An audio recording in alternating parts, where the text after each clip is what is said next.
तो अस्सलाम वालेकुम नाजरीन, आज हम जिस टॉपिक पर बात करेंगे वो इस वक्त पाकिस्तान में टॉप ट्रेंड पे चलने वाला ड्रामा है अर्तुगरुल गाजी। पहले तो मैं ये गलतफहमी दूर करता चलूँ कि ये लफ्ज़ इर्तुगल नहीं है, ये अर्तुगल है।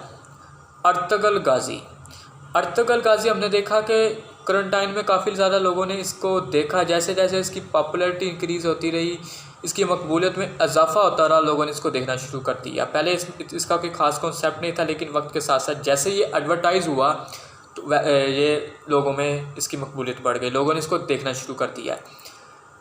इसके मदाहों में एक बड़े मदाह हमारे वज़ीर आज़म साहब भी हैं। अगर मैं कहूँ कि इसको एडवर्टाइज़ करने में पाकिस्तान में हमारे वज़ीर आज़म साहब का एक अहम किरदार है, एक अहम रोल है, तो ये गलत नहीं होगा। अर्तुगरुल कौन था? अर्तुगरुल 1191 में पैदा हुए और आपकी जो वफ़ात है वो 1281 में हुई। 1280 लिखा हुआ है बाज़ किताबों में, लेकिन वो कन्फर्म नहीं है, वो पक्की बात नहीं है। अर्तुगरुल के 3 बेटे थे, जिनमें से एक बेटे का नाम कुर्रुलुस उस्मान गाजी था, जिसने सल्तनत उस्मानिया की बुनियाद रखी। सल्तनत उस्मानिया 700 साल तक 3 बराज़मों पर हाकम रही। इसके जो हुक्मरान थे, इन्होंने तलवारों के ज़रिए, अपने इल्म के ज़रिए जो है वो इस्लाम का सर जो है फ़ख्र से बुलंद किया।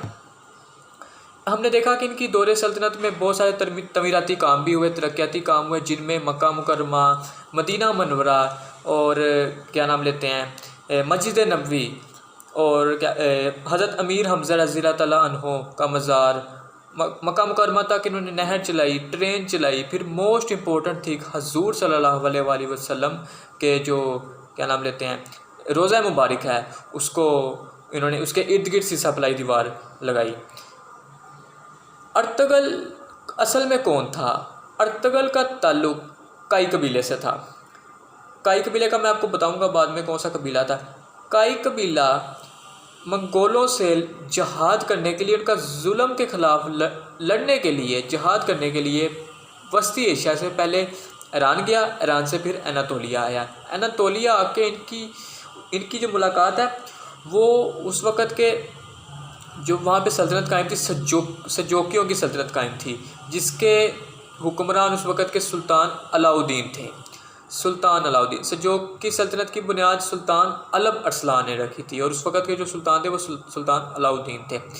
अर्तुगरुल ने क्या किया, वहाँ जाके सुल्तान अलाउद्दीन से दोस्ती की, उनके साथ ताल्लुकात अच्छे बनाए, और फिर ये एक सारे काफ़ी कबीले इकट्ठे होके एक जगह गए, उसका नाम था हब पहुँचे। उस वक़्त उधर हुकूमत थी अल अज़ीज़ की, जो कि सुल्तान सलाहुद्दीन अय्यूबी का पोता था। अल अज़ीज़ ने जो था उसके गद्दारों ने घेरा हुआ था। वो महल में एक किस्म का कठपुतली बन के रह गया था। अर्तुगरुल ने देखा कि ये तो कठपुतली बन के रह गया, इसके गद्दारों ने इसको घेरा हुआ है, तो उसने क्या किया कि सबसे पहले उसको अपने गद्दारों से निजात दिलवाई और उसके साथ दोस्ती करके अच्छे ताल्लुकात बना लिए। फिर ये काफ़ी कम्युनिटी इकट्ठी होती रही, और भी लोगों को इस्लाम कबूल कराते रहे, और काफ़ी ज़्यादा कबीले हो गए। ये सारे फिर इकट्ठे हो गए, इन्होंने मंगोलियों के जो जुल्म के ख़िलाफ़ लड़ना था।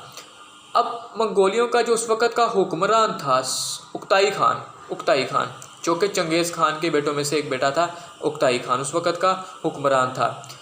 उक्ताई खान के सबसे ज़्यादा करीबी बंदे को, करीबी साथी को अर्तुगरुल ने मार दिया। अब आप ये कह लो कि उनकी सल्तनत के लिए सबसे बड़ा ये डिसअपॉइंटिंग पॉइंट होगा, टर्निंग पॉइंट होगा उनकी सल्तनत के लिए कि अर्तुगरुल ने उक्ताई खान के सबसे ज़्यादा करीबी बंदे को मार दिया। उक्ताई खान का जो बेटा था हलाकू खान, उसने, हमें पता ही है बगदाद में क्या जुल्म किया था, खून की नदियाँ बहा दी थी, और इस तरह जो मंगोलियों का जवाल शुरू हो गया था। फिर मुस्लिम कम्युनिटी इकट्ठी होती रही और जहाद करते रहे जुल्म के ख़िलाफ़, कुफर के ख़िलाफ़, और उन्होंने फिर अपने एक कह लो कि एक अपनी कम्युनिटी बना ली। फिर ये सारे इकट्ठे होके, सारे मिल के अर्तुगरुल ने क्या किया कि सल्जूकी और अय्यूबियों की आपस में जो है ताल्लुकात बेहतर बनाए, बहुत ज़्यादा इनके ताल्लुकात आपस में बेहतर बनाए, ताकि मुसलमान एक होकर रहें। फिर उन्होंने क्या किया कि ये सारे मिलके कुस्तुनतीनिया लफ्ज़ होता है, कुस्तुनतीनिया नहीं होता, कुस्तुनतीनिया गए। अब जो अर्तगल का बेटा था, जो सल्तनत उस्मानिया का पहला सुल्तान था और बानी भी था, वो उस्मान था। असल में सल्तनत उस्मानिया की बुनियाद तो अर्तगल ने रख ही दी थी, लेकिन जो पहला सुल्तान था वो उस्मान गाजी था। उस्मान गाजी के नस्ल में से एक सुल्तान था जो कि सल्तनत उस्मानिया का सुल्तान भी था, सुल्तान मोहम्मद फ़ातिह। उसने 1453 में आपने कुस्तंतीनिया में जाके जो है वो फ़तह किया उसको जाके, और फिर वहाँ पे एक कह लो कि अपनी हुकूमत कायम की। अच्छा, अब इसके बारे में मैं ये कहता चलूँगा कि हमें अर्तगल से काफ़ी ज़्यादा चीज़ें सीखने को मिली।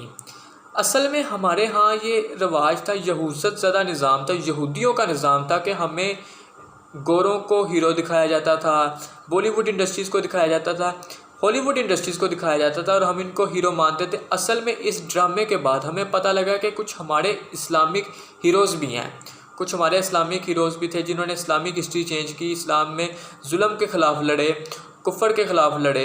इस ड्रामे ने आप कह लो कि कितनी, मुझे नहीं पता कि कितने साल हो गए हैं इस बॉलीवुड इंडस्ट्रीज़ को और हॉलीवुड इंडस्ट्रीज़ को उसका पटा बढ़ा दिया है, उसकी ट्रेंडिंग बहुत नीचे आ गई है सिर्फ इस ड्रामे ने कुछ देर में। आप देख लें कि पिछले 70 सालों से अमेरिका और इंडिया जो है वह लगा हुआ है, Muslim is a terrorist community, Muslim is a terrorist community. लेकिन इस ड्रामे ने ये प्रूव कर दिया है कि ये सरासर झूठ है, ये सरासर गलत है। हमने देखा कि काफ़ी ज़्यादा यहूदी ये साबित करने लगे हुए थे कि मुसलमान एक क्या नाम लेते हैं, टेररिस्ट है, दहशतगर्द है। लेकिन इस ड्रामे ने प्रूव कर दिया कि मुसलमान एक टेररिस्ट नहीं, मुसलमान अपने दीन की खातिर लड़ता है और कुफर को ख़त्म करने के लिए लड़ता है, इस्लाम को फैलाने के लिए लड़ता है। इस ड्रामे ने सबसे मोस्ट इम्पोर्टेंट चीज़ है जो हमारे अंदर इसने लागू किया, वो ये किया कि इसने हमारे अंदर ईमान का जज्बा बेदार किया है, हमारे अंदर नमाज का, इवन के इस्लाम से रिलेटेड हर चीज़ का जज्बा बेदार किया है। बहुत सारी इसमें हमने चीज़ें सीखने को मिली। मैं आखिर में बस यही कहना चाहूँगा कि इस ड्रामे से आप सबक हासिल करें और आपको भी पता लगे कि हमारे हीरोज़, इस्लामिक हीरोज़ कौन थे। असल में हमारे इस्लामिक हीरोज़ कौन थे जिन्होंने इस्लाम की खातिर अपनी जानें दी, जिन्होंने इस्लाम का सर फ़ख्र से बुलंद किया। और जो लोग ड्रामा नहीं देखते, जो लोग इंटरेस्ट नहीं रखते, इवन कि मैंने भी इतने कोई ख़ास एपिसोड नहीं देखे, एक दो ही देखनी है, लेकिन इसकी हिस्ट्री कम से कम गूगल से जाके पढ़े ताकि अपने इस्लामिक हीरोज़ का आपको पता लगे। और ये मैं कहना चाहूँगा आखिर में कि देखा करें ताकि आपका भी जो है ईमान मज़बूत हो।